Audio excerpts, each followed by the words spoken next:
Hare Krishna, dear devotees. Thank you so much for your kind association. Let's get started with the Mangala Charan prayers. Om Namo Bhagavate Vasudevaya. Om Namo Bhagavate Vasudevaya. Om Namo Bhagavate Vasudevaya.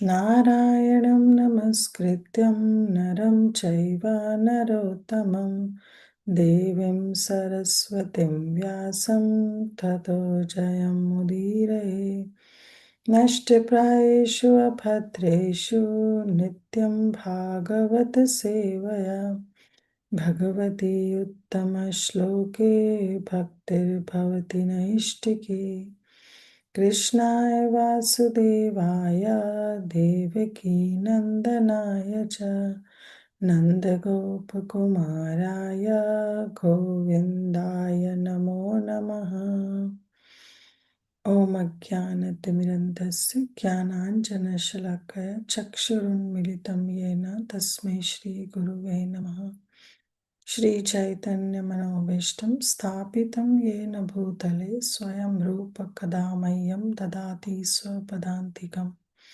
Namo Vishnu Padaya Krishna Pristhaya Bhutale Srimate Bhakti Vedanta Swami Niti Namine Namaste Saraswate Deve Gauravani Pracharine Nirvishesha Shunyavadi Paschatya Deshatarine Vancha kalpatarubhyascha kripa sindhubhaiva cha patitanam pavanebhyo vaishnavebhyo namo namaha.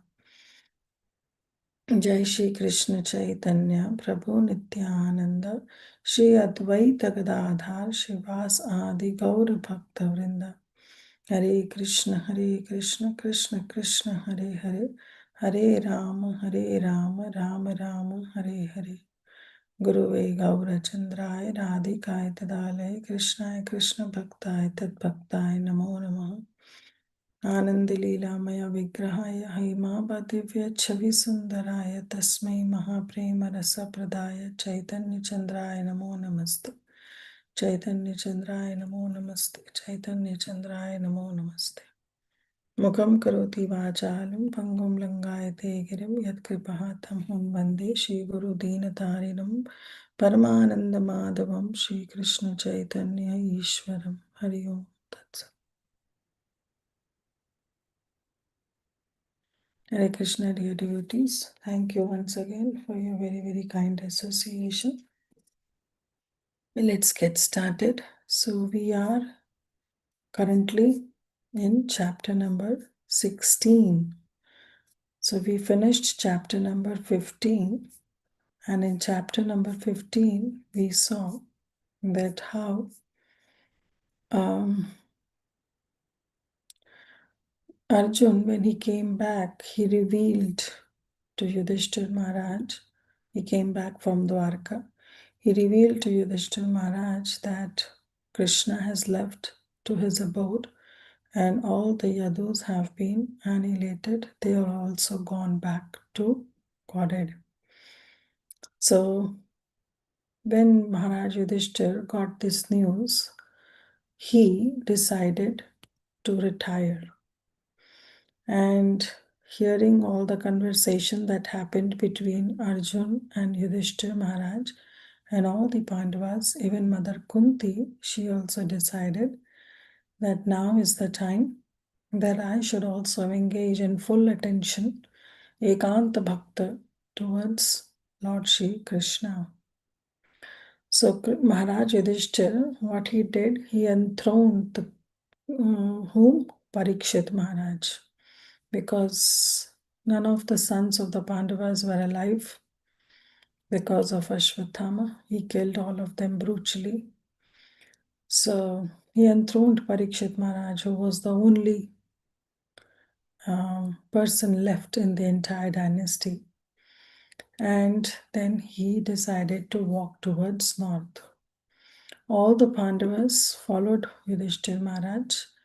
Finally, Draupadi and Subhadra Devi also became absorbed in the thought of Lord Sri Krishna, and they also got the same planet, the same results as that of their husband. Mahatma Vidur also left, and he left his body at Prabhasa Kshetra. And finally, Suta Goswami gives the Falashruti in the final verse of the previous chapter, that anybody who hears about this subject matter of the departure of the Yadus and the disappearance of Lord Sri Krishna and the departure of the sons of Pandu, which is very, very auspicious. Anyone who hears it will get devotion to the Lord.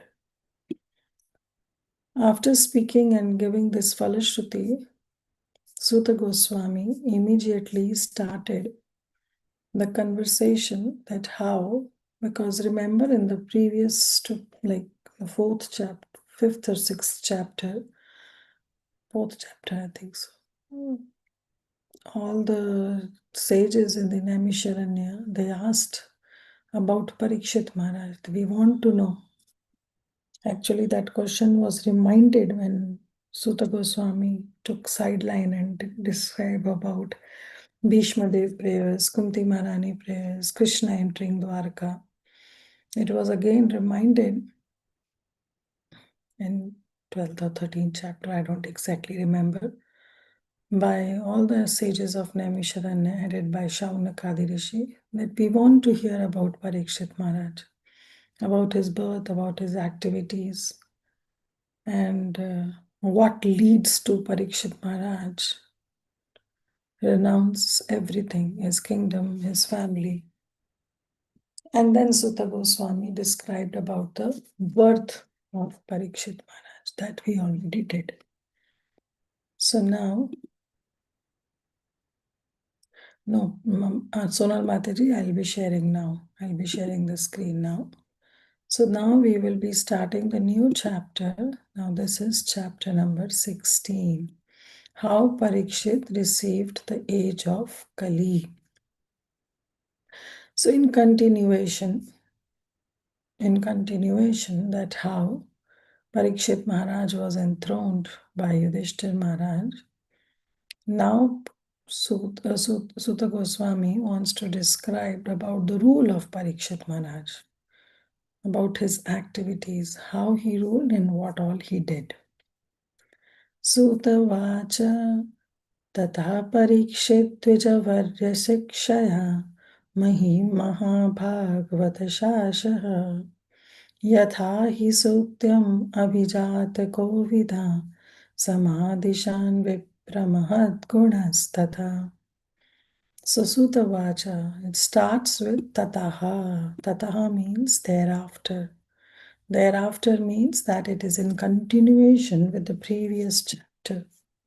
Because in the previous chapter, when Maharaj Parikshit was enthroned as the king, in that continuation, Sutta Goswami is saying, thereafter, then, Parikshit means Maharaj Parikshit. He took shiksha, he took instructions from whom? Dvijavarya, the learned, intelligent, first class Brahmanas. Varya means first class.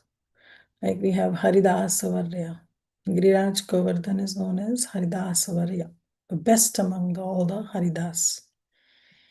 So, Maharaj Parikshit also took Shiksha from Dujavarya, from all the learned first class Brahmanas. And Maharaj Parikshit, he ruled. He ruled the earth. Yes, Sonal Mataji, you have raised your hand.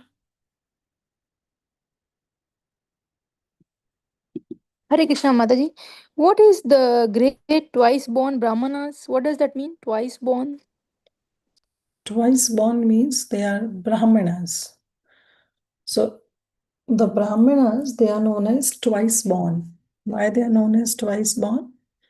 Because first is they take birth from their womb of their mother. That is the first birth. But the second birth happens when they get their diksha.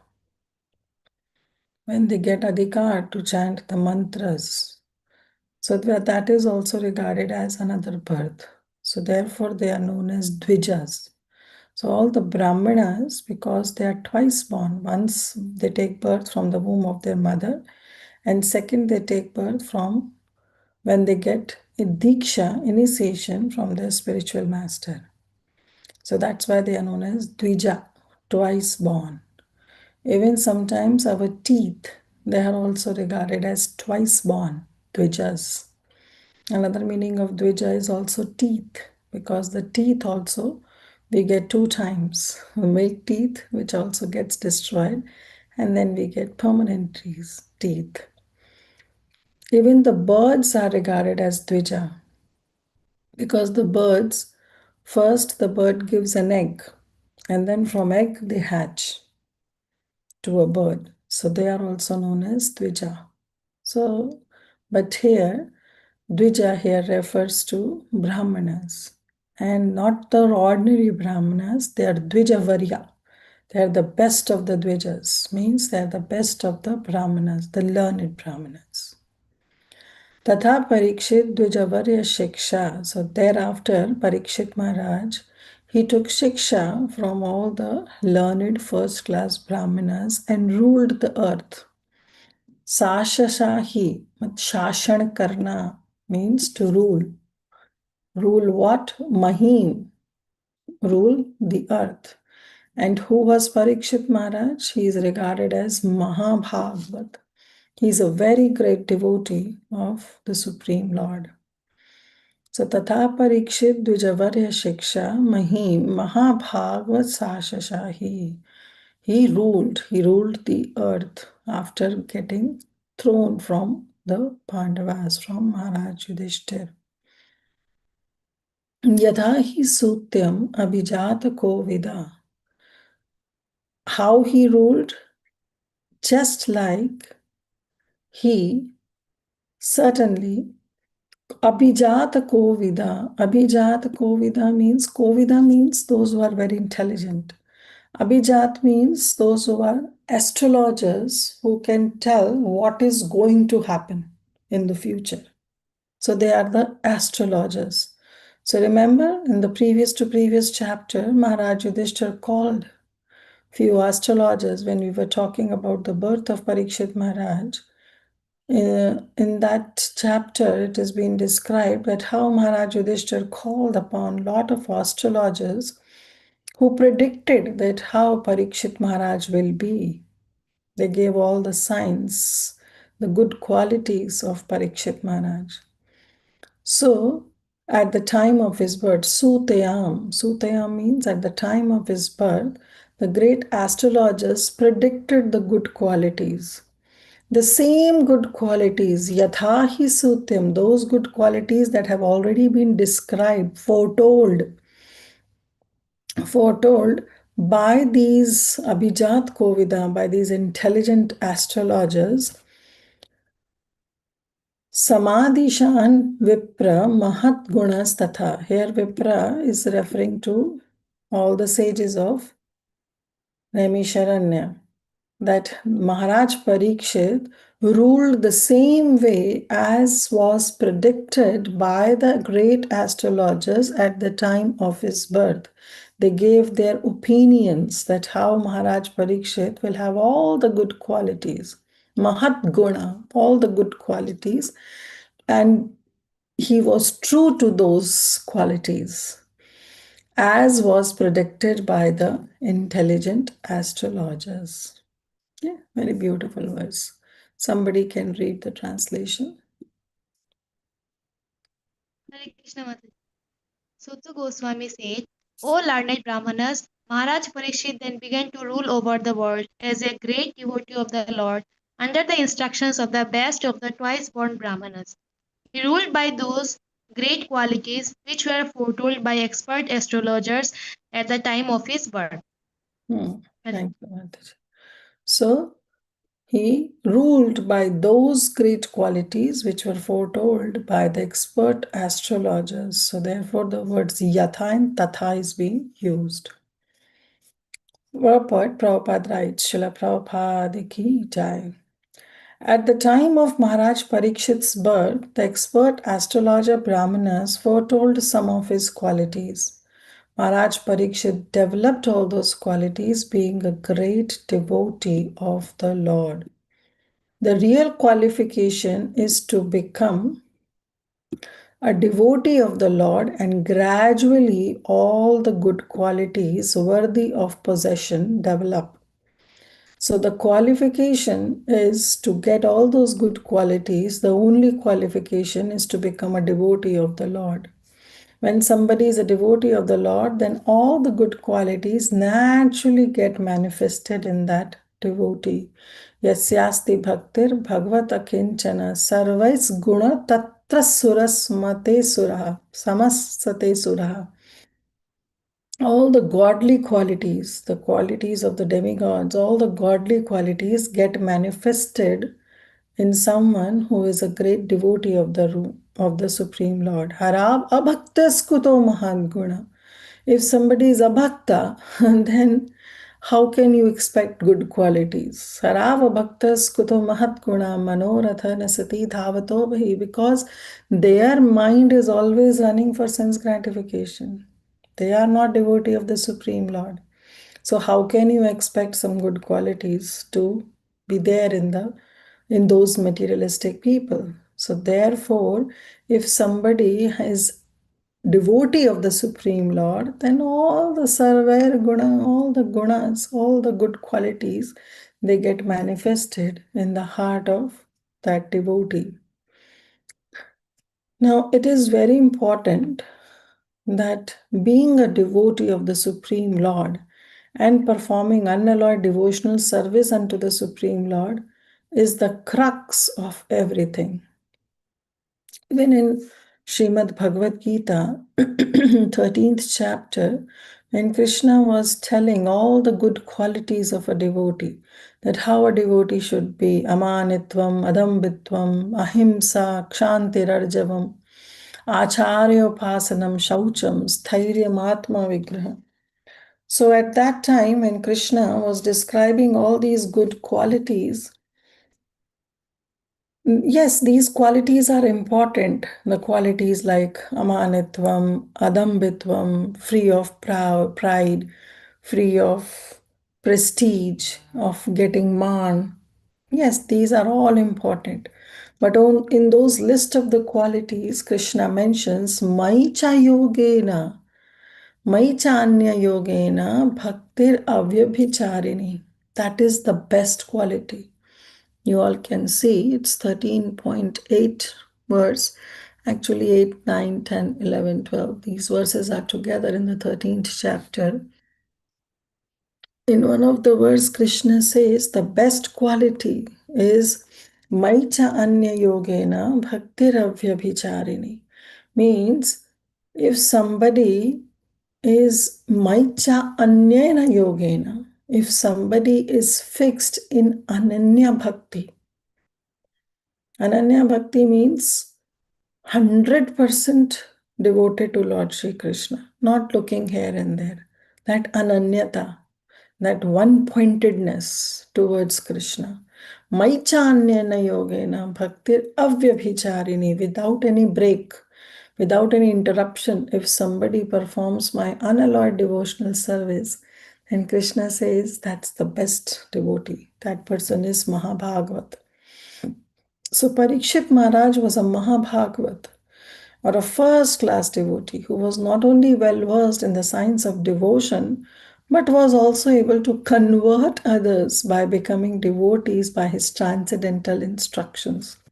So he is a first-class Vaishnava. The first-class Vaishnava, so this is also explained in Sri Chaitanya Charitamrita. When Mahaprabhu was in Nilachal Dham, at that time there were many devotees who used to come and meet Mahaprabhu. And especially during the 4 months of the rainy season, devotees from Kulia Gram, they would come and meet Mahaprabhu and they would stay. And at that time, once in one year, what happened that one devotee asked Mahaprabhu, because Mahaprabhu said that you have to do Vaishnava Seva, That is very important. Namaruchi, Vaishnav Seva, and Jiva Daya. This is the three vertex of the triangle of our Krishna consciousness. So Mahaprabhu said this, and one devotee asked, who is a Vaishnava? And Mahaprabhu said, anybody who chants Hare Krishna is a Vaishnava. With regard that no, we should not offend anybody. Next year again the devotees came, and again this question was brought forward, who is a Vaishnava? And at that time Mahaprabhu says that those who inspire others to chant Hare Krishna, they are Vaishnavas.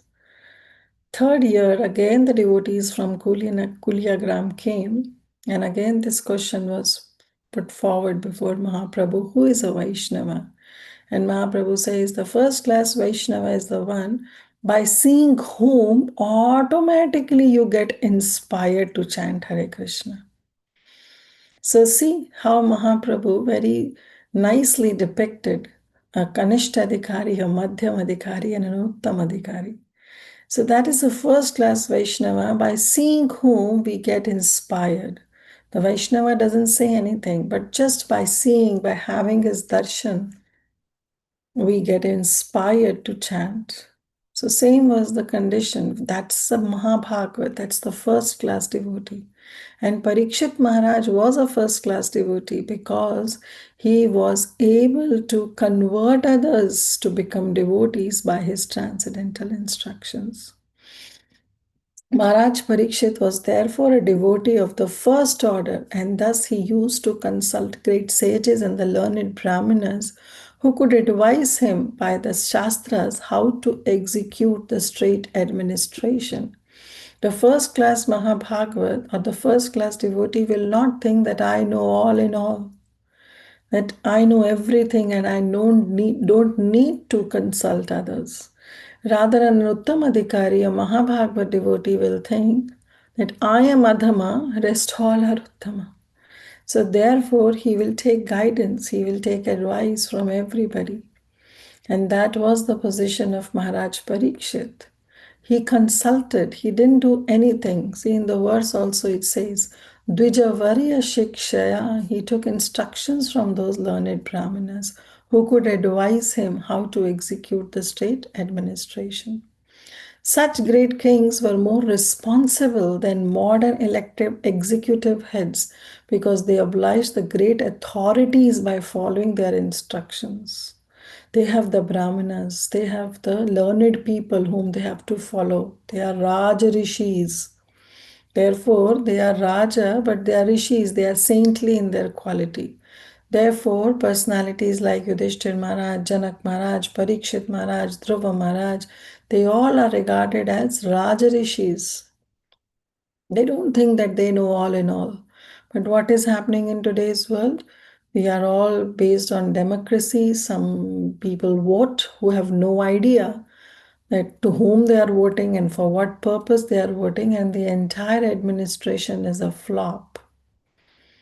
But those days were not like that. The Kshatriyas used to take advice from the first class Brahmanas. There was no need for impractical fools to enact daily a new legislative bill and to conveniently alter it again and again to serve some purpose. What is happening in US? Every day some new bill is coming and then again he's revoking and again he's altering. So this is the condition that Srila Prabhupada is predicting already in this purport, in his purport of Bhagavatam. The rules and regulations, what those devotees in the previous day follow, were already set by Manu. Manu Samhita gives the entire rules and regulations that we don't have to make our own. Whom to punish, how to lead, how to do the administrative work, what is politics, what is economics, everything is there in Manu Samhita.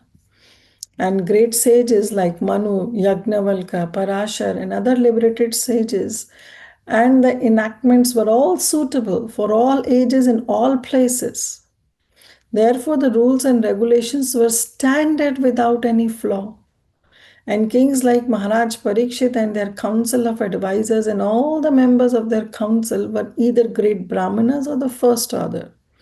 They did not expect any salary, nor they had any necessity for such salaries, because all the needs were taken care by the king. They were themselves samadarshi, they were equal to everyone, both man and animal. They would not advise the king to give protection to man and instruct him to kill the poor animals. That's how the condition was. That's why it says Praja. And the king is known as Prajapati, who is the king, who is the master, who is the controller of the Praja. And Praja doesn't mean only the humans. Praja means anybody who is there in that kingdom, be it an animal, be it plants, be it some insects or whatsoever. Any living entity who is there in that kingdom is regarded as Praja. That's how considerate and sensitive those kings were. But what we see today, slaughterhouses are being opened. So, such council members were not fools or representatives to compose a fool's paradise. They were self realized souls, and they knew perfectly well how the living beings in the state would be happy, both in this life and in that next life. Parmarth, they also taught about their parmarth, that you have to lead the life, the present life, but at the same time, you have to do certain activities that can save your future, your next life. Means be Krishna conscious, be God conscious. They were philosophers in the real sense, not the philosophers of today. And they knew well what is the mission of human life. Under all these obligations, the advisory council of the king would give correct directions, and the king or the executive head, being himself a qualified devotee of the Lord, would scrutinizingly follow them for the welfare of the state. So it's not just taking the directions or taking the advice, but also scrutinizing, following them. उनका अनुसरण भी करते थे, means they used to follow whatever they say.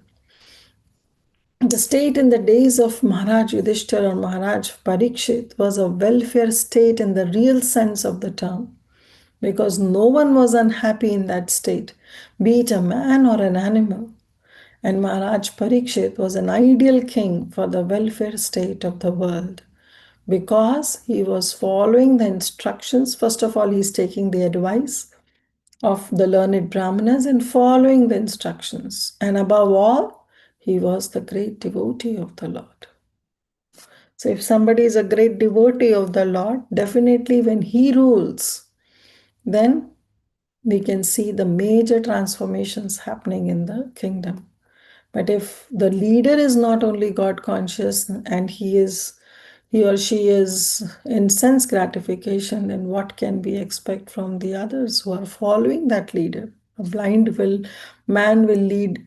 We are all blind and we are following a blind man. Blind man is leading because he himself is spiritually blind. So that's why Parikshit Maharaj is regarded as Mahabhagavat. Mahabhagavat. What Praladananda Prabhu is quoting? Okay, the verse. Okay.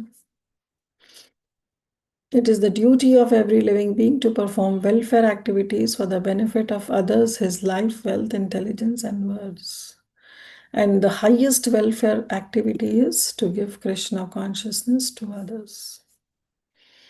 Text 2. Sauttarasya tanayam upayema iravatim janma jayadims chaturas tasyam utpadayat sutan.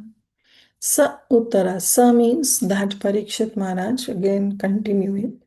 He Uttarasya Tanayam. So Tanay means son. Tanaya means daughter. So Uttarasya, the daughter of Uttar, King Uttar, whose name was Upayema, who married. So who married? Parikshit Maharaj married the daughter of King Uttar, whose name was Iravati. So he married the daughter of Uttar, Iravati. And from Iravati, Janmajaya Adims means he got Chaturas Sutan, the 4 sons he got. He begot 4 sons from Iravati. And the 4 sons, one of the son was Janmajaya and others, Adi. So 4 sons were born out of Iravati and Parikshit Maharaj. And this Iravati was the daughter of King Uttar. Now you can see that Parikshit Maharaj was actually married to his cousin sister, because Uttar and Uttara, they were son and daughter of King Virat. Uttara's son was Parikshit Maharaj, and Uttar was the brother of Uttara. That means Parikshit Maharaj's maternal uncle. His daughter, Iravati, was the wife of Parikshit Maharaj. So that means he married his cousin sister. Translation: King Parikshit married the daughter of King Uttara and begot 4 sons. Sorry, this is not Uttara, but it's Uttar. Okay, not a long A. Long A Uttara is the mother of Parikshit Maharaj. So Parikshit Maharaj married the daughter of King Uttar and begot 4 sons, headed by Maharaj Janmejaya. Prabhupada explains why this marriage was a genuine marriage. Maharaj Uttar was the son of Virat, the maternal uncle of Maharaj Parikshit. Iravati, being the daughter of Maharaj Uttar, was the cousin sister of Maharaj Parikshit. But cousin brothers and sisters were allowed to get married if they did not belong to the same gotra or family. Now, they are not of the same family, like Mama's daughter, which is okay. But if somebody is marrying paternal uncles, means chacha ki beti, that is the same gotra. That is not allowed. So, in the Vedic system of marriage, the importance of the gotra or family was stressed. Arjun also married Subhadra, who was also his cousin sister, although she was his maternal cousin sister. So, Arjun also married Subhadra. So, this marriage was legitimate and it was genuine. Now, Prabhupada is talking about Janmejaya, who was one of the son of Maharaj Parikshit and Iravati. One of the Raj Rishi kings, see, he was also a Raj Rishi, a saintly king, the famous son of Maharaj Parikshit. His mother's name was Iravati, or according to some, she is also known as Madravati. Maharaj Janmejaya begot 2 sons of the names Jnanitika and Shankukurna. He celebrated several sacrifices in the Kurukshetra pilgrimage site, and he had 3 younger brothers. So that means the 4 sons of Parikshit Maharaj. Who were they? Janmejaya, Shrutasena, Ugrasena, and Bhimsena. They are the 4 sons of Parikshit Maharaj. So Maharaj Janmejaya was the eldest and he had 3 younger brothers. He invaded Takshila and he decided to avenge the unlawful curse upon his great father Maharaj Parikshit. So he performed a great sacrifice known as Sarpa Yagna to kill the entire race of serpents, including Takshaka, who was the cause of his father's death, which had bitten his father to death. On request from many influential demigods and sages, he had to change his decision to kill the race of snakes. But despite stopping the sacrifice, he satisfied everyone by giving them charity or rewarding them properly. So when he did the sacrifice, then he was stopped. So it's been explained that Jaimuni Rishi, if I'm not wrong, came and explained to Janmejaya That no, or Vaishampayana. I think so. He was Vaishampayana who came and explained to uh, Janmejaya that whatever you are doing is not right. So he stopped that sacrifice, but then he rewarded everybody properly. In the ceremony, Mahamuni Vyasadeva was also present, and he personally narrated the history of the entire battle of Kurukshetra before the king. Later on, by the order of Vyasadeva, his disciple Vaishapayana narrated before the king the subject matter of Mahabharata. He was much affected by his great father's untimely death and was very anxious to see him again. So he expressed his desire before the great sage Vyasadeva that I want to see my father. And Vyasadeva also fulfilled. So his father Parikshit was present before him, and he worshipped both his father and Vyasadeva with great respect and pomp. Being fully satisfied, he most munificently gave charity to the Brahmanas present at the sacrifice. So he married Iravati, who was the daughter of King Uttar, and he got 4 sons from Iravati. Text 3. Yes, Rupal Mataji. Hare Krishna Mataji. So Vyasdeva was present, like he is like father, like coming from Pandu, Arjun, Abhimanyu, Parikshit, and Janmajaya. So like he a lot of generations. So he is immortal. Is it right? Yeah, Like Vyasadeva is Chiranjeevi. He is it's given this boon that he will stay and for at the this. end of and Hmm. at the end of the purport, he made alive Parikshit Maharaj for some time. Is it? Yeah, not alive, but Parikshit Maharaj, he went home back to Godhead Hmm. because he was the one who, because of which Bhagavatam appeared. So it's not that he has taken birth on some other planet, but or he was dead, but actually Parikshit Maharaj, he went back home, back to Godhead, and Vyasa, on calling upon by Vyasadev, he appeared. Hmm. Like a dev, right? He appeared Yeah, like a of dev. course. He is the Nitya Siddha. He is a Nitya Siddha devotee of the Lord, Parikshit Maharaj. Therefore, he is a Mahabhagavat, right? Thank you, Mother.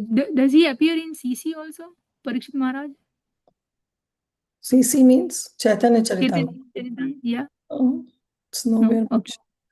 Thank you.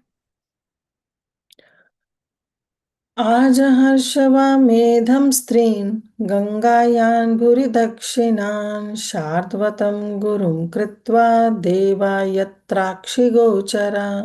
So Maharaj Parikshit, then what he did? He performed Ashwamedha Yagna at the bank of river Ganga.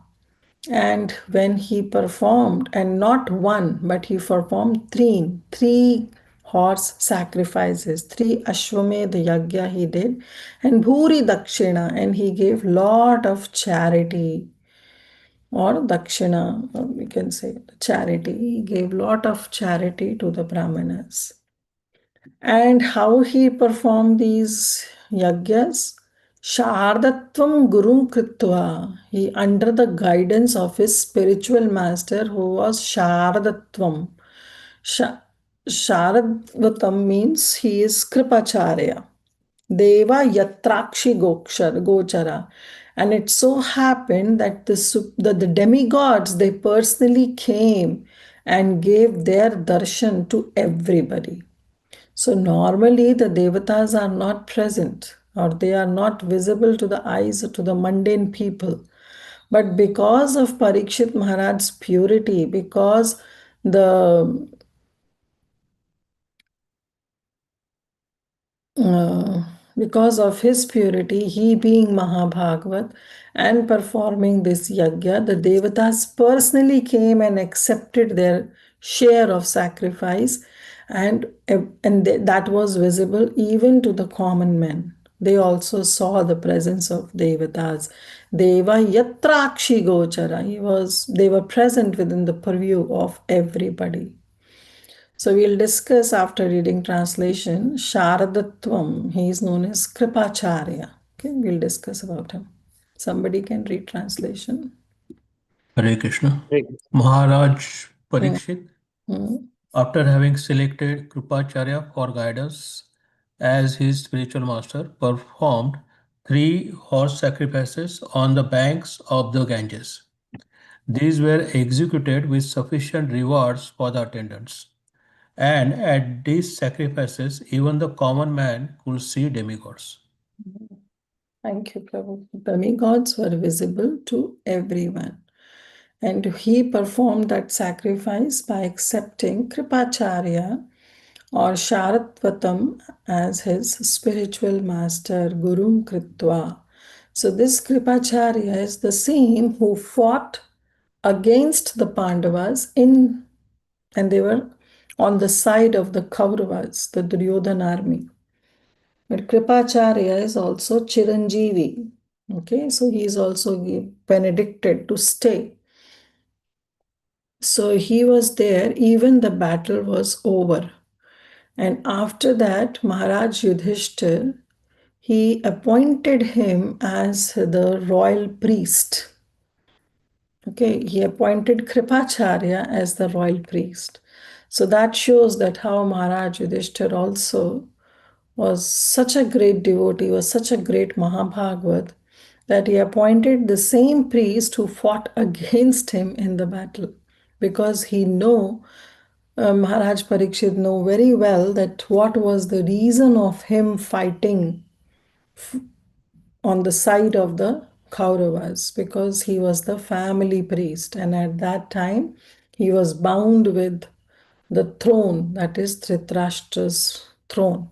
So naturally he fought for Kauravas against Pandavas, but when the war was over, Kripacharya was accepted as the family priest by Yudhishthir Maharaj, and Yudhishthir Maharaj gave the whole sole charge to Kripacharya to take care of Parikshit Maharaj when he enthroned Parikshit Maharaj. So here he is known as Shardatvam. What is the meaning of Sharadatvam? Kripacharya, he is known as Shardavata or Sharadvan Putra. Sharadvan Putra. Sharadvan was the father of Shardavata. Okay, therefore his another name is Shardavata or also known as Kripacharya. So this Shradvan, he was actually he was very great rishi. So and so that he did lot of penances and austerities. And we know that when any rishi performs certain austerity, then there is one person in the heaven who shakes, and that is Indra, who started thinking that he is performing this sacrifice to gain my kingdom. So what he did is, to break his sacrifice, he sent an apsara to disturb the celibacy of this Shradvan. So this Sharadvan, actually, as per Mahabharat, it's been described that he was the son of Gautam and Ahilya. So when he was performing his this austerity and penance, at that time Indra sent an apsara. Her name was Janapadi. And when Sharadvan, when he saw her, he lost his control. So what he did is he ejaculated, means his semen was out. So his semen, it fell on some weeds. And ashamed of his actions, he left for the forest, but his semen it fell on some weeds, and the weeds were divided into 2 parts. And from that 2 parts, a boy and a girl were born. Later, Shantanu, you know about Maharaj Shantanu, right? When he was ruling and he came to hunt in the forest, his soldiers saw this boy and girl. So they went, they spotted these twins and they brought both of them to Maharaj Shantanu. Maharaj Shantanu was very kind enough and adopted both of them. And then they were known as Kripa and Kripi. So this Kripa is actually, this Kripa and Kripi is the son, they are son and daughter of Shradvan. So when Sharadvan, who was performing tapasya in the forest, came to know about his son and daughter, he came to Hastinapur and he personally taught Kripa the 4 branches of Dhanurved or archery. So that time Kripa became a great archer and Maharaj Shantanu accepted him as one of the acharya, as one of the priests in his family. So from that day, this Kripa is known as Kripacharya, and he is also known as Sharadvan Putra or Shardvat, like in the verse we see. In the verse we see, right? The Sharadvatam. Shradvatam. Shradvatam means unto Kripacharya. His name is because he is the son of Sharadvat. And Kripi, we know who is Kripi. She is married to Dronacharya, the mother of Ashwathama. So that's the link.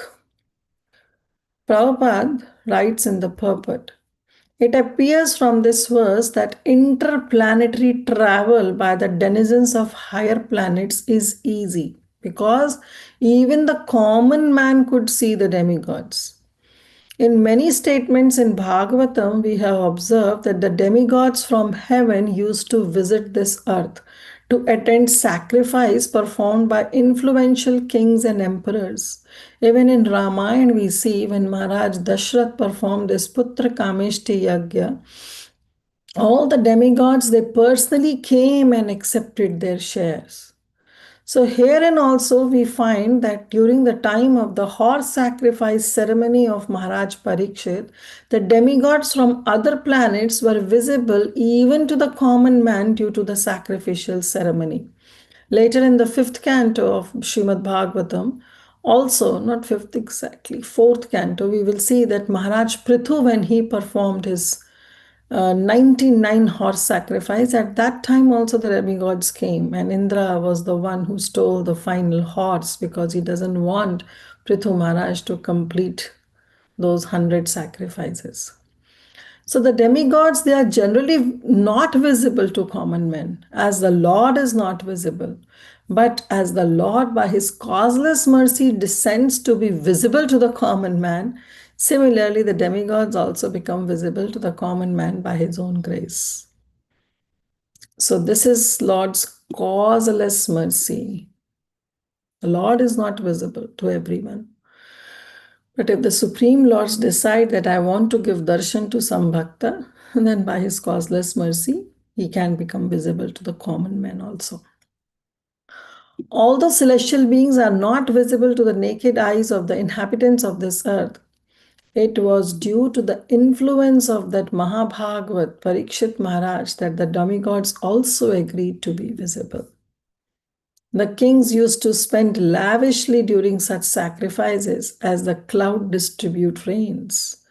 A cloud is nothing but another form of water, and the waters of the earth, they get transformed into clouds.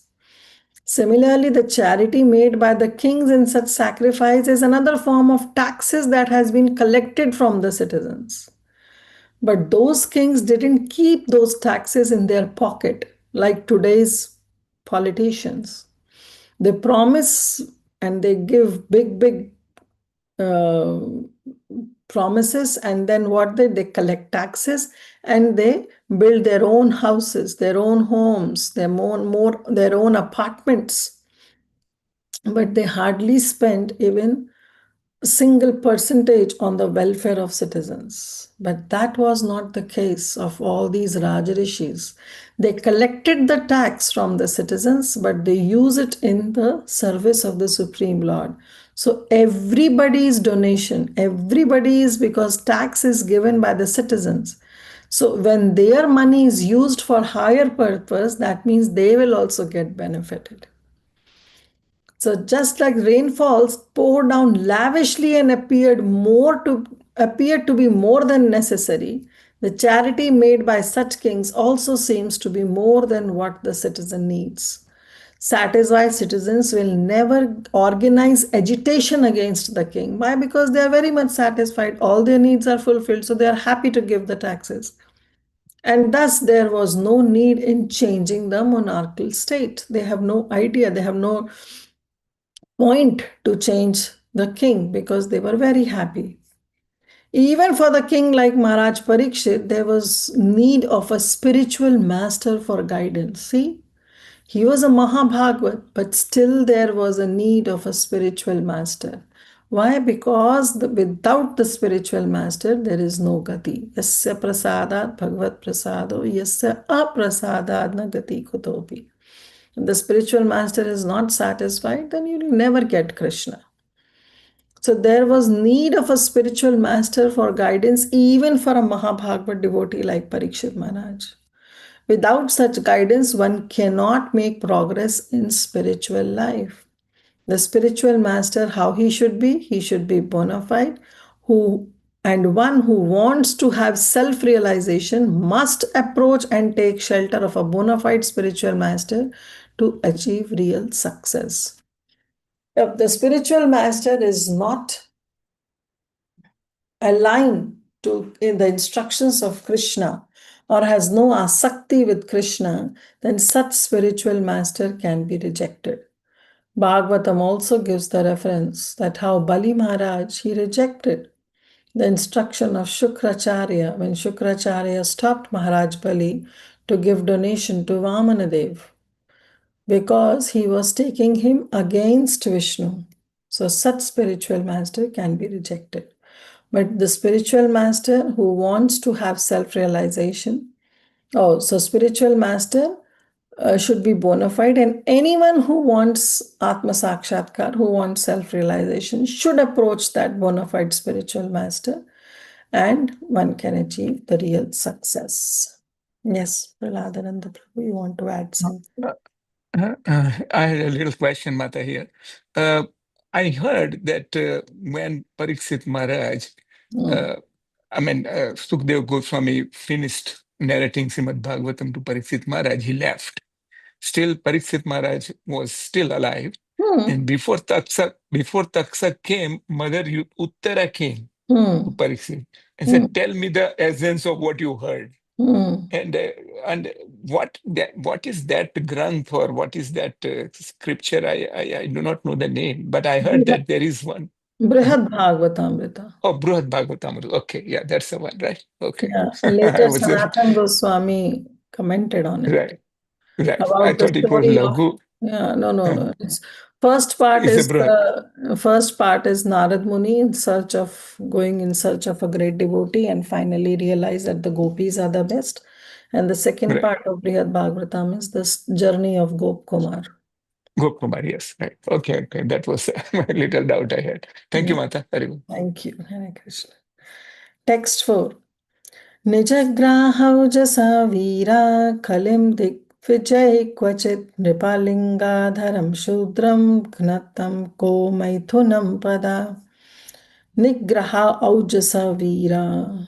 So that Veera, our Maharaj Parikshit, he saw somebody whom he saw Kali. He saw Kali Yuga. But how Kali Yuga? He was a Shudram. He was the Shudra dressed Nripalinga Dharam. He was dressed in the kingly, disguised as a king. And he was punished, Nijagrajacha. He was punished, Nijagraha. कि ग्रहण में आ गया means Parikshit Maharaj took over that Kali. Ganatam, why he took over? Because first of all, he was Shudra, he was dressed as king. Secondly, he was hurting whom? A cow and a bull. He was hurting them on their leg. Somebody can read translation. Hare Krishna, Mataji.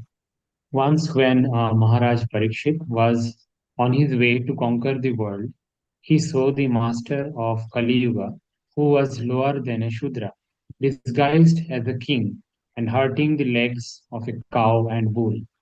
The king at once caught hold of him to deal sufficient punishment. Hare Krishna. Thank you. Thank you, Ganan Prabhu. So, Maharaj Parikshit, when he saw, he caught hold of him and gave him sufficient punishment. So, this was the information that was given by Suta Goswami. Prabhupada writes in the purport, why the king has to go out? The king going out to conquer the world is not for self-aggrandizement. He went out to conquer the world not for this purpose of aggression on other states. His purpose in going out was to see how things were going on in terms of his godly state. That is the reason why the king goes out. The king, who is the representative of the Lord, has to execute the will of the Lord duly. So there is no question of self-aggrandizement. Thus, as soon as Maharaj Parikshit saw that a lower class man in the dress of a king was hurting the legs of a cow and bull, at once he arrested him and punished him. The king cannot tolerate insults to the most important animal, the cow, nor can he tolerate the disrespect for the most important man, the Brahmana. Human civilization means to advance the cause of Brahmanical culture and to maintain it. And cow protection is essential. Why cow protection is essential?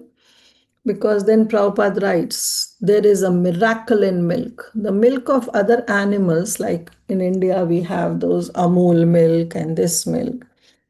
They are the milk of buffaloes, which is actually very good. It was asked by someone, which milk is the best?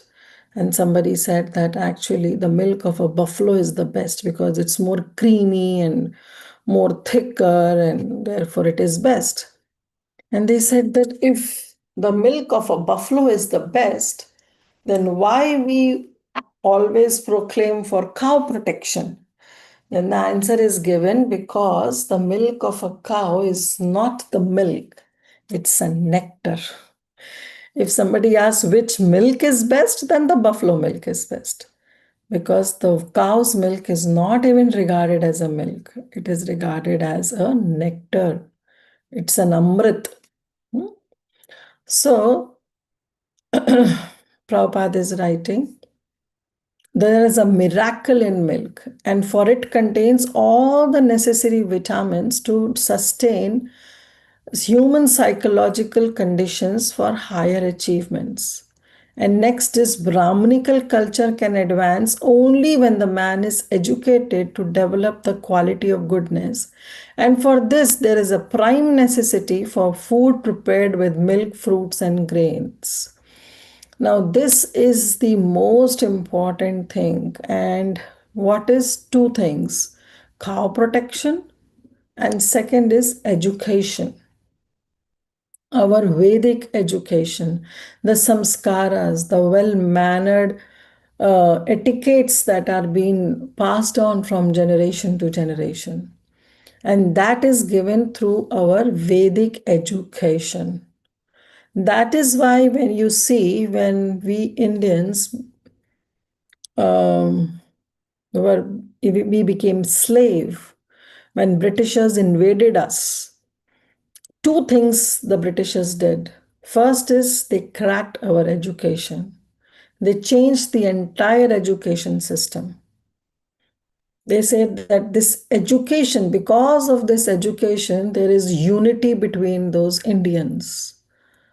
So they say that if this education goes on, then it will be very hard to invade India.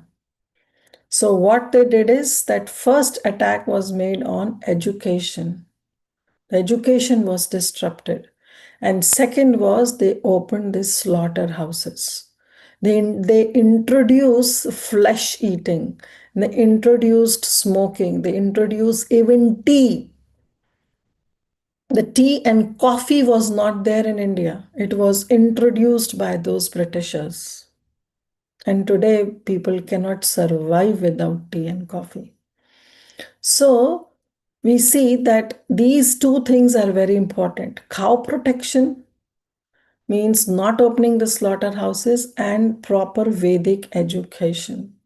If these two are there, which is a prime necessity for human society, if these things are there, then yes, that society can flourish well. The age of Kali means mismanagement and quarrel. And the root cause of all the mismanagement and quarrel is the worthless men with the lower mode, Shudras, who have no higher ambition in life, come to this helm of state management. The Shudras will become the leaders. That's what Prabhupada said, and that's what we are seeing now. The Shudras are becoming the leaders. So, what can you expect from the citizens? If the leader is blind, then we all are also following the blind man. And if we are following the blind man, then we'll also go in that ditch. So the leaders are the Shudras. They are not God conscious. They are not Brahmanas. They don't have any Brahmanical culture. Such men at the post of a king are sure to first hurt the cow and the Brahmanical culture.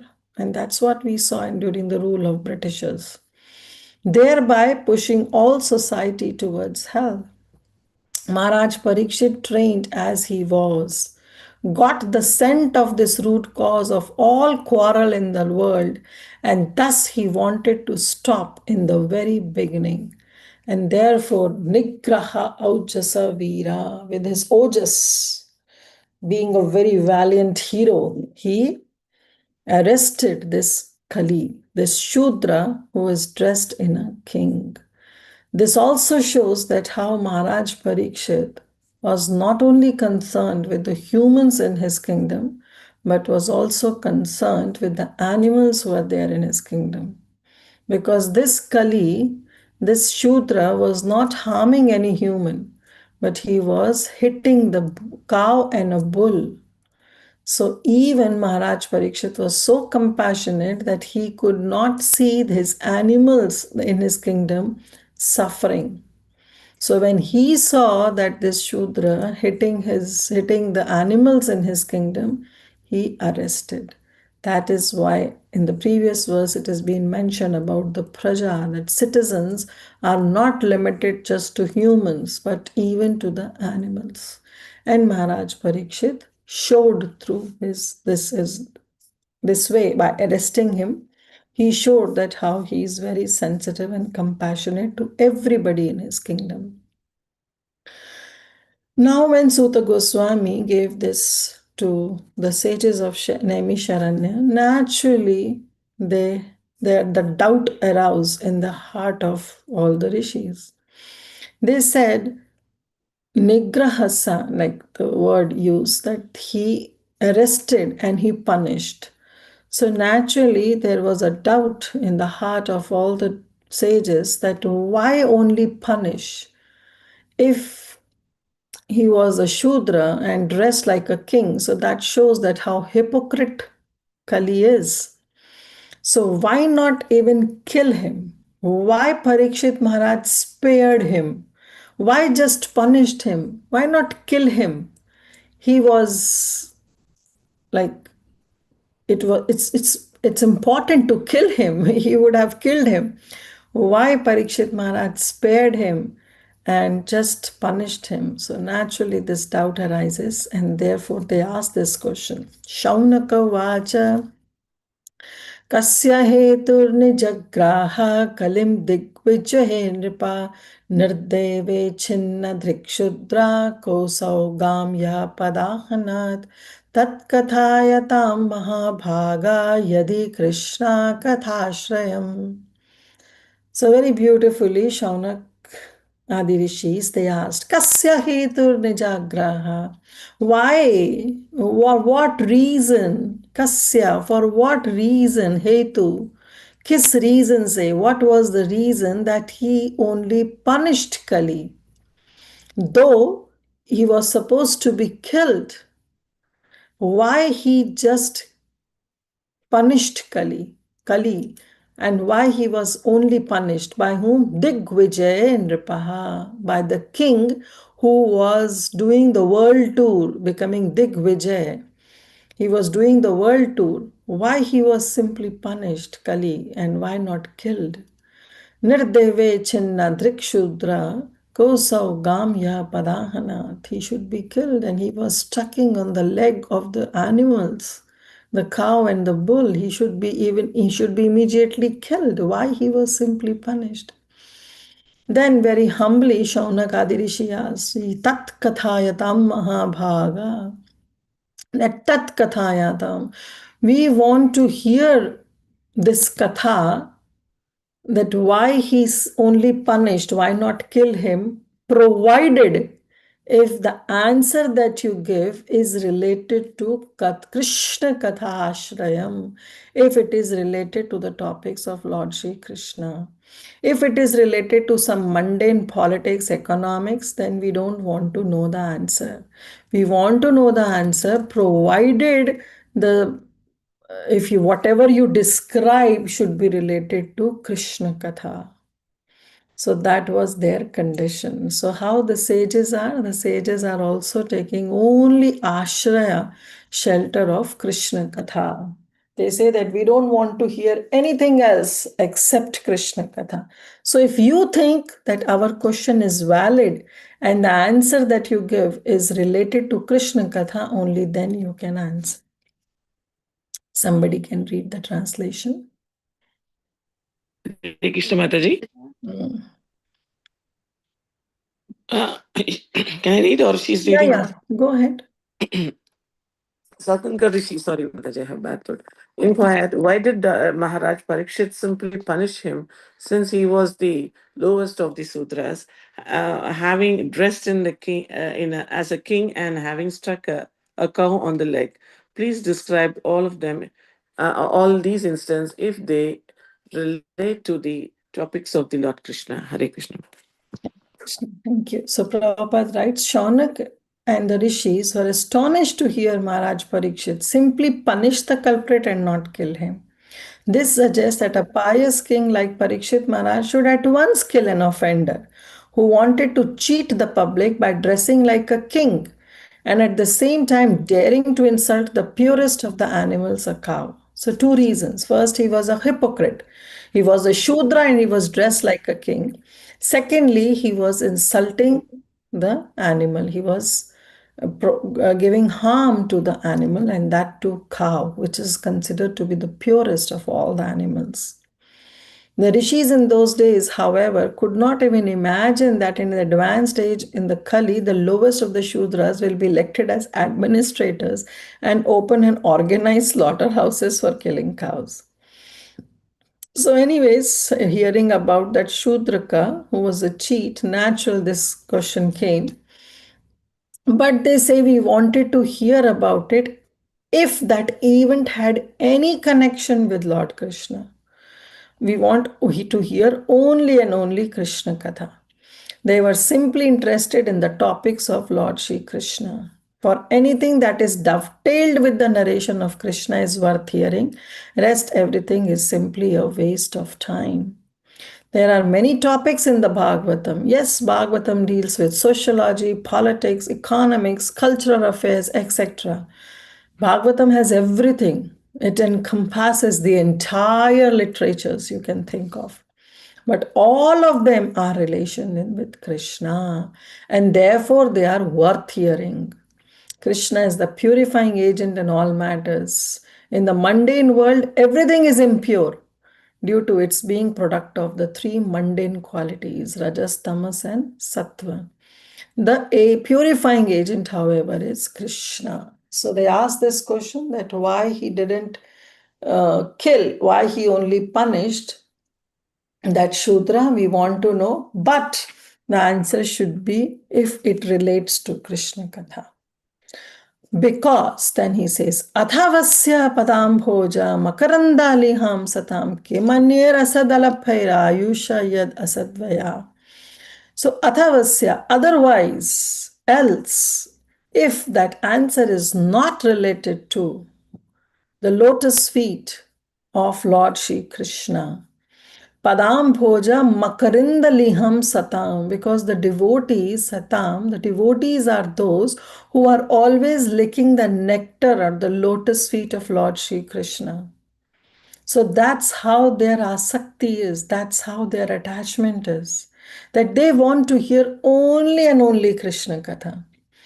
I don't know how much you all have come across, but there are certain devotees, when you are sitting with them in any assembly, even if it is not a kirtan or a class, some general, if you are sitting with them, then a devotee, first class devotee, even if you are talking some mundane subject matter, somehow or other they will bring to it the topic onto Krishna or to Krishna's abode like Vrindavan, Govardhan, or to Krishna's pastimes or to Krishna's form. They will somehow bring the topic onto Krishna.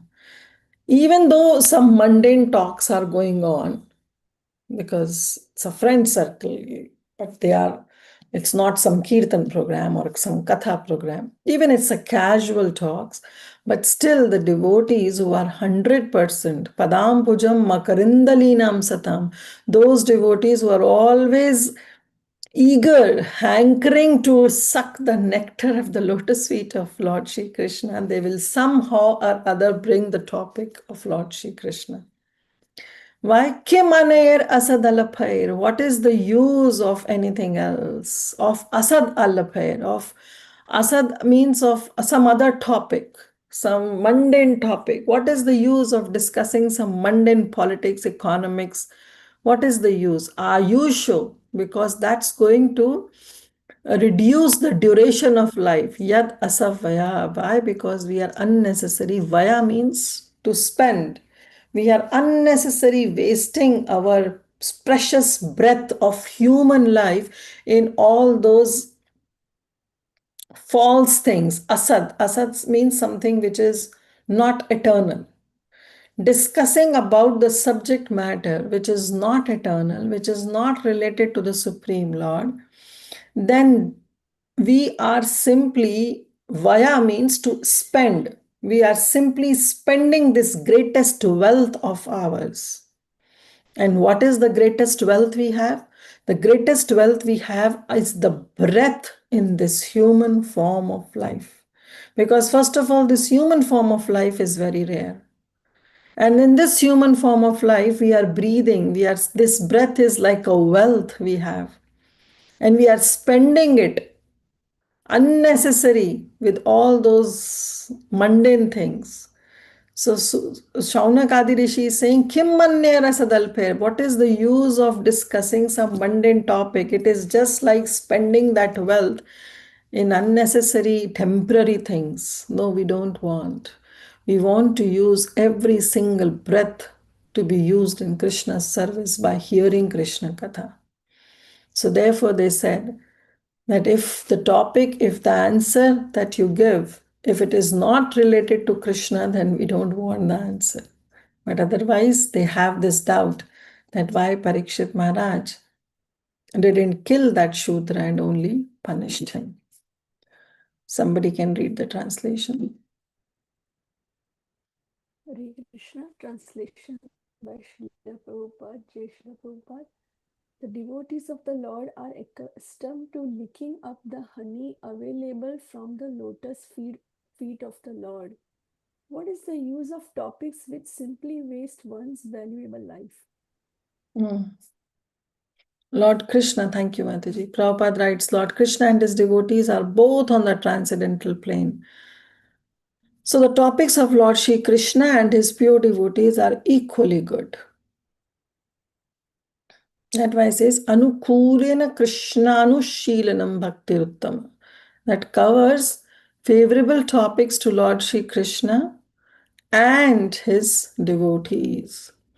The battle of Kurukshetra is full of politics and diplomacy. But because the topics are related to Krishna, therefore Bhagavad Gita is spread all over the world. To a pure devotee who is actually related with the Lord, such mundane things are transcendental if dovetailed with the Lord or with his pure devotees. We have heard and talked about the activities of the Pandavas, and now we are dealing with the topics of Maharaj Parikshit. But because all these topics are related to Lord Krishna, they are all transcendental and pure devotees. We have already discussed this matter in connection with the prayers of Bhishma Dev. Our duration of life is not very long, and there is no certainty that when we shall be ordered to leave everything for the next stage, because death is inevitable and it is not in our control. Thus, it is our duty to see, it's very important.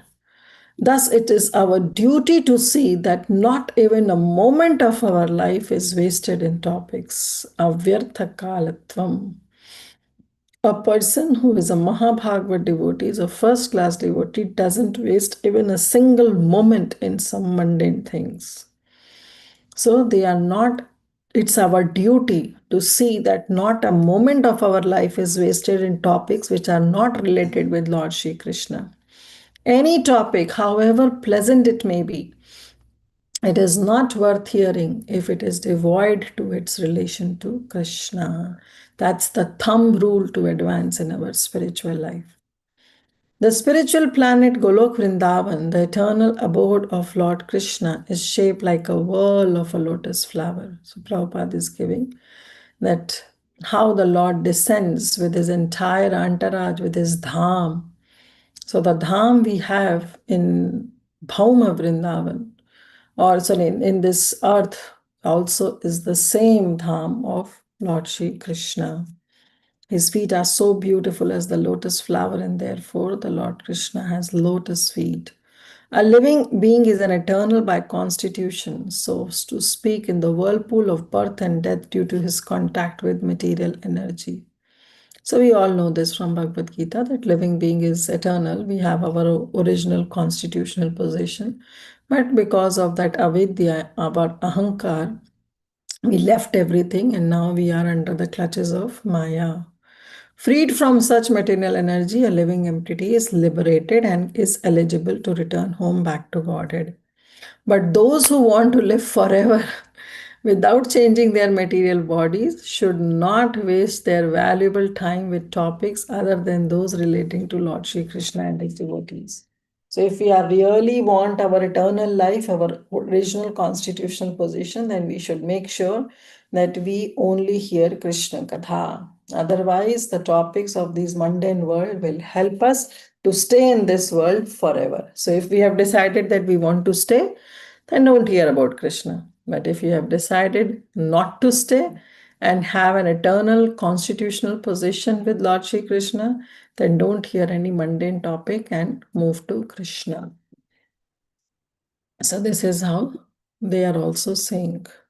Yes, Prabhupada Prabhu has quoted that famous verse, both by rising and by setting the sun decreases the duration of life of everyone, except one who utilizes the time by discussing topics of the good personality of Godhead. So very true. Why? Because death is inevitable. So this will come in the future verses. We will cover one more. So this will come in the future verse also, that how the death is inevitable. You cannot avoid death. The duration of life is reducing for the devotees also and for the non-devotees also. It is reducing with every rising and setting of the sun. The duration of the life is decreasing. But for those who are simply wasting their life in the mundane topics, they are actually meeting death. But those who are discussing the topic of the Supreme Personality of Godhead, they are utilizing, they are not wasting, they are utilizing every breath in Krishna's service. So for them, when death will come, they will embrace. Why? Because that death will give them the opportunity to meet that person whose qualities, whose pastimes they spend their entire life hearing about. So, but for materialistic person, because they simply wasted, for them, death is simply a death and will give them another opportunity to take birth in another womb in another species. But death is inevitable. It will come to both. It's just the matter how to perceive it. Devotees perceive it as an opportunity to meet Krishna. And the non-devotees, they always are afraid of death because they don't want to lose anything. With death, everything is lost. Whatever you have accumulated is gone. Okay, so that's how we will see in the next verse. Shutrausham nirgam anga martayam mritamicchatam ahopyahato bhagavan mrityu samitra karmani. Suta Goswami, there are those amongst men who desire freedom from death and get eternal life. Who are those? They are devotees of the Lord. They escape the slaughtering process by calling the controller of death Yamaraj. So this is also very important that they call, when they do certain sacrifices, they do some kirtan programs, they invite Yamaraj also, and Yamaraj is also very happy to sit in their assembly. So what happened? They escape this death process. The idea is not to escape from the death process, but the idea is to how perceive when death comes. So that's how we have to take it. Prabhupada writes, the living entity, as he develops from lower animal life to a higher human being and gradually to higher intelligence, becomes anxious to get free from the clutches of death. Modern scientists try to avoid death by some psychochemical advancement of knowledge. But alas, the controller of death, Yamaraj, is so cruel that he does not spare even the very life of the scientist himself. Because nobody can escape death. Prabhupada was asked that in India, the mortality rate is so high. Why so? Prabhupada says the mortality rate is 100% everywhere. Everybody is going to die. The scientist who puts forward the theory of stopping death by some scientific knowledge becomes himself a victim of death. Can he save himself? No. When he is called by Yamaraj, nobody can stop him. What to speak of stopping death? No one can enhance the short period of life even by a fraction of a moment.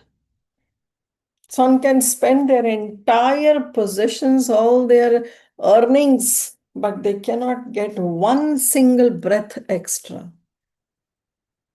We have seen during COVID time, so many people struggle for that one breath. They are ready to spend their entire lifetime savings and earnings, but they were helpless. So this is the condition. Not even by a fraction of a moment, forget about one full moment, one fraction of a moment can also not be earned. When Krishna decides, when Yamaraj has decided, nobody can earn. The only hope of suspending the cruel slaughtering process of Yamaraj is to call him to hear and chant the holy name of the Lord. And Yamaraj is a very great devotee of the Lord. He likes to be invited to kirtans and sacrifices by the pure devotees who are constantly engaged in the devotional service of the Lord.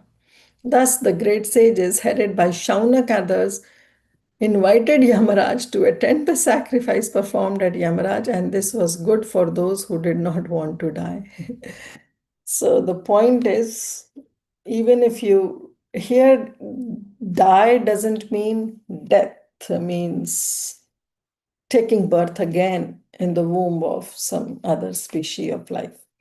Here death means an opportunity to meet Krishna, to meet the Supreme Lord.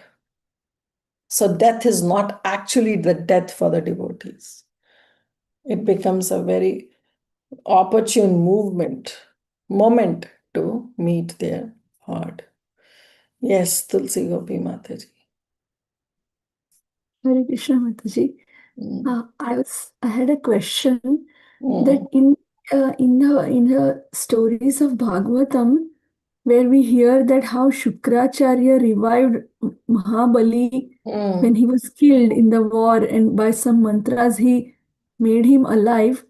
So, like, how he was able to overcome the Yamraj's decision to, like, if Bali was killed, and why would he then, if he had so much power, he can keep reviving the demons, right? Like, why does this power allowed to Shukracharya? And how do we understand that? Why is this exception allowed?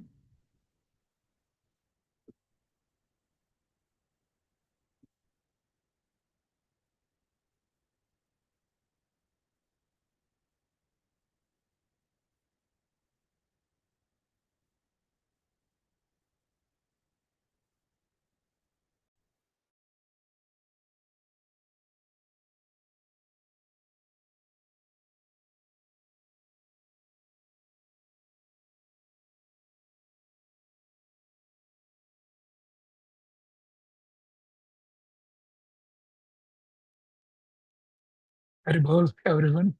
Vaibhav. Yeah, we can't hear, Prabhu. Same. Yeah, I think I'm not sure why they just put me as the host there. So I just I read think that it's Mataji got disconnected, looks like. yeah, it looks like she's Yeah. let's wait. Let's wait whether she can rejoin. Like yeah, but this question is very genuine that mother is asking that how come Sukracharya has overruled the authority of Yamaraj and he could revive Bali Maharaj when he was killed like that. So mother is back, Kirtida Mata is back. Okay, Haribol Mata.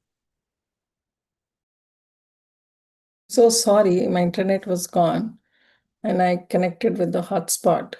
So yes, Praladananda Prabhu, you were answering. You may please go ahead because I didn't hear the question properly. The question mother asked was that Bali Maharaj was revived by Sukracharya when he had died. So how come he had that power to overrule the Yamaraj war?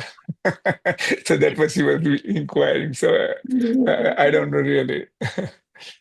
So So you yes, can enlighten. nothing can go beyond the power of Krishna. Some say that somebody can prolong their life by some yoga practices, or even Shukracharya was able to revive those people. It was not against the law, but it was within the system of law. So even by the yogic process, they say one can prolong their life, but its prolonging is, again, as we discussed in Bhagavad Gita also, that prolonging is within that time frame. Okay, so therefore there is no so-called untimely death because that is destined to happen. Okay, for us it looks like it's an untimely death if somebody dies at an early age, but he or she is destined to die at that certain age. So that's how we have to understand. Also in Bhagavad Gita, Bhagavan says, Abrahma Bhuna Loka Mm, Punaravatari Arjun. There's no exception to that. Like that. Very well. very good. Okay, anybody else has any question? Because I think so we can stop there. We Mataji, I covered have one till, question. yeah, go ahead, Prabhuji. So here when Parikshit Maharaj is trying to stop Kali, Hmm. right, and he actually was successful in stopping the Kali Yuga, right, till his rule was. So these Chaturyugas are actually ordained by Krishna. So how come that was possible? Like that was a question, and Ah, why Krishna conscious person will try to do that? Should not he very good. accept as it is? That's the answer. That's the answer that the Goswami, the Suta Goswami will give to the Naimisharanya, the sages of Naimisharanya, that he didn't kill. Why he didn't kill? Because I'll not reveal. Okay, let me just say in sentence. He didn't kill Kali Yuga because first of all, it was the time for Kali to come. And as you said, Krishna has ordained this, that after Dwapar, Kali will come. So definitely Kali, it was the time for Kali Yuga to come. Parikshit Maharaj, when Krishna left and winded up his pastimes, Dwapar ended and Kali Yuga started. And Maharaj Yudhishthir could see all those bad omens, thinking that now this Yuga has to end and Kali Yuga has to start. So this is the time for Kali Yuga. So he is supposed to come. And secondly, he took shelter. He became a surrendered devotee to Parikshit Maharaj. And a devotee mood is that if somebody surrenders unto him, then they are not liable to kill them. Little bit punishment to teach the lesson is okay, but not to kill. And that's what Parikshit Maharaj did. He said, okay, till the time I am ruling, because now your rule has started, you can stay, but I cannot kick you out because it's your yoga. It's Kali Yuga and you are Kali personified. So I just cannot kick you out, but I can give you certain places to stay. And that's why he said that wherever that intoxication happens or illicit sex happens or meat eating happens, you can go and stay there.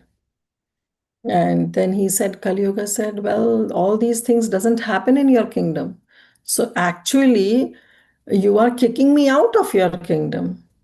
You are not giving me shelter in your kingdom because these things doesn't happen in your kingdom and you are giving me these places to stay. And that means indirectly you are kicking me out. So then Parikshit Maharaj told him that, okay, where unnecessary gold is accumulated, where people are lusty for gold, well, you can stay in that place. And then then Kali was happy. So to answer your question, yes, Parikshit Maharaj understood that this is Kali Yuga, his yoga has started, and therefore I cannot intervene in this. And therefore he didn't kill him. Thank you, Got Mataji. it, Prabhu? There is also one here. Thank you, Mataji. Yeah. And there is one more comment I want to make. So in the Hmm. cow's milk and the buffalo milk. So I think Hmm. buffalo milk is higher in fat content, higher in calories, higher in cholesterol, and Hmm. lower in the water content. So I think if you ask any doctor, I think there are many doctors here. So they will say, cow's milk is better than the buffalo milk, right? Of course, cow's milk is always better than milk. But if we see the other side, that the buffalo milk is more creamy, more tastier. So, therefore, as per the milk content, it is said that out of all other animals like goat, sheep, means the best is buffalo milk. And why not cow milk? Because cow milk is not even considered to be as a milk. It is a pure nectar. It is not a milk. It's a nectar that we can have. So Yeah, milk, it if is. you Yeah. can compare the milk, if you compare the milk of all other animals, then yes, buffalo milk is good. But cow milk is only and only nectar. It's not even considered a milk. It's a gem, it's a jewel. Yes, Prabhuji. Thank you, Mataji. Yes, Praladananda Prabhu, please go ahead. Regarding Kali Yuga, Mataji, Sukhdev says, Kalir dos nidhe rajan yasti yako mahan gura. Kirtanade Krishna se mukta sangha param raja.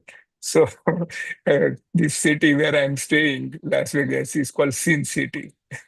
It's a very Yes. infamous city, and it is called the capital of Kali Yuga, and all these Prabhupada says, Striya Sunapana, Yatra Pap Chaturveda. All these are multi-billion dollar business here, like that. So when I moved here, I was kind of not very happy that why I have to come to this city. But somehow by Lord Krishna's arrangement, I had to come. But then when I read this You were slok, the instrument. You became the instrument to spread Krishna consciousness in that sin city. so, See when I how read that glorious slok, Krishna put you. Yeah. yeah. And it was so good that, I found some interested people and we started doing, Krishna Katha every Saturday like that. Then the new temple, Sanatan temple came up and then they allowed us to do book distribution and preaching and all that. So we have been doing that for the last 20 years. So all this thanks to Kali Yuga. Very nice. Yes, and all this is all credit goes to you and your hard work that you laid the foundation in that city.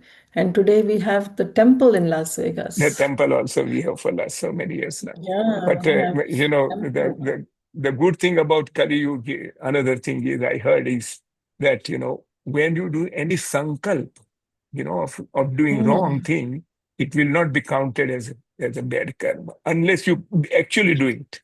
do it. In other yugas, if you contemplate that I want to murder this person, this, that, like that, it will be counted as your vikarma, right? But with Kali, there is that concession also that, unless you perform the act, it will not be counted as your karma. So these are some of this good advantage of Kali Yuga also, That's what I was just trying to Yes, share. it's a Thank you, Mother. concession. Thank you, Prabhu. Yes, it's a concession for sure that in the mind, if we commit any offenses, we are not charged. But we have to be very mindful that if our mind is filled with all the bad things about others, then eventually it will show in our action also. So we have to be still very careful. We can take this concession of this yoga, but keep it in our mind only. The moment, even if we share it with others, a third year, when 2 years we have, if it goes to the third year, it becomes dosha kirtan. The best So thing is to convert all Gramya Katha and Krishna Katha somehow or other. We learn that art. We really have to learn that art. We really have to learn now. Gramya Katha has to be converted into Krishna Katha. Krishna Katha. Very good. Thank you, Mata. Thank you. Thank you so much. Thank you, dear devotees. So we will stop here and we will continue from verse number 8. Yes. It is also in connection with Yamaraj, calling Yamaraj. It's a very nice topic. That how Yamaraj, we can call him to hear and chant the holy name of the Lord. And if Yamaraj is here, then the death will not happen. That means that we can engage even Yamaraj in the service of Lord Shri Krishna. So we'll discuss from verse number 8 on Thursday. Okay, and after that, I know it's a Christmas time, vacation time, but we will see. We'll take a poll from all of you, whether you are open to next Tuesday or Thursday class, or any one class, or whatever possible. We can take a poll, and then accordingly we can decide. But this Thursday, for sure, we are having the session. Okay. So we'll stop here. Vancha kalpatarubhyascha kripa sindhubhyo Patitanam Pavanebhyo Vaishnavibhyo Namo Namaha. Anant Koti Vaishnav Vrind ki jai, Srila Prabhupada ki jai, Mantraj Srimad Bhagavatam ki jai, all the assembled Vaishnava ki jai. Thank you, Hare Mata. Krishna. Thank you. Thank you, Mataji. Danu Pranam. Hare Krishna. Thank you, Mataji. Hare Krishna.